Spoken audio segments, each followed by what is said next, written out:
বর্তমান সময়কালে বাংলা টেলিভিশন দুনিয়াতে যে সকল অভিনেত্রীরা দর্শকদের মন জুড়ে বিরাজ করছে তার মধ্যে পর্ণা অর্থাৎ পল্লবী শর্মা অন্যতম। একাধিক সময় আপনারা পল্লবীকে শুটিংয়ের বাইরে অর্থাৎ অফ ক্যামেরাতে সবসময় পল্লবীর মুখে হাসি লেগে থাকতে দেখেছেন। আবার ধারাবাহিকে চরিত্রে অভিনয়ের সময় একাধিকবার বহু প্রতিকূলতার সম্মুখীন হতে দেখেছেন। তবে দৃঢ় প্রতিজ্ঞাবদ্ধ মানসিকতার দ্বারা পল্লবী অনস্ক্রিনের সে সকল প্রতিকূলতাকে পরাজয় করে জয়ের ধারা অব্যাহত রেখেছে সিরিয়ালের দুনিয়াতে। সিরিয়ালে পল্লবীর দুঃখে যদি আপনার কষ্ট লাগে তবে বলবো পল্লবীর বাস্তব জীবনের কাহিনী আপনাকে এবং আপনার মনকে খুবই ভারাক্রান্ত করে দেবে। ছোটবেলা থেকে পল্লবীকে চরম সংঘর্ষ করে বাঁচতে হয়েছে। পল্লবী যখন ক্লাস 2তে পড়তো তখন ব্রেন টিউমার ধরা পড়ে তার মায়ের। তার কিছুদিন পরেই গত হন তার মা। মাধ্যমিকের পরীক্ষার সময় হারালেন বাবাকে।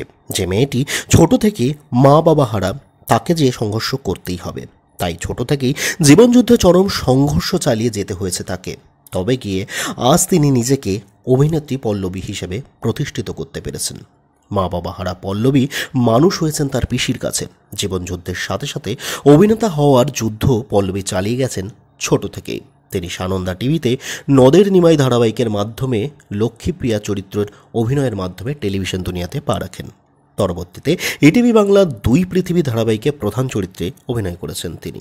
বিভিন্ন সিরিয়ালে বিভিন্ন চরিত্রে অভিনয় করলেও সেই অর্থে কিন্তু সেই সাফল্যটা তিনি পাচ্ছিলেন না, অর্থাৎ মানুষের নজরে আসছিলেন না তিনি কোনোভাবেই। তবে কথায় আছে না, সব কিছু সঠিক সময় হয়, আর পল্লবীর জীবনে সেই সঠিক সময় হয়ে আসে 2016 সালের স্টার জলসার কে আপন কে পর ধারাবাহিকটি, যেখানে জবা চরিত্রে সকলের মন জয় করে নেয় পল্লবী। 4 বছরেরও বেশি সময় ধরে সগৌরভে টেলিভিশনের পর্দাতে চলে কে আপন কে পর ধারাবাহিকটি।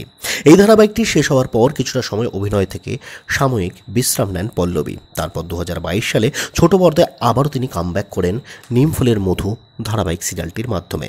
এবার পল্লবীর পর্ণা চরিত্র আরও মন জয় করে নেয় দর্শকদের। হ্যাঁ, আগে জবা চরিত্র থেকেও বেশি জনপ্রিয় হয়ে ওঠে পর্ণা চরিত্রটি পল্লবী শর্মার।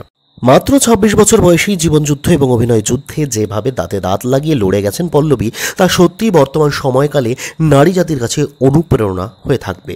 খুব ছোট থেকে অভিনয় জগতের সাথে জড়িত হওয়ায় ভাববেন না যে পল্লবী পড়াশোনা তেমন করেননি। পল্লবী কিন্তু বিকম গ্রাজুয়েট।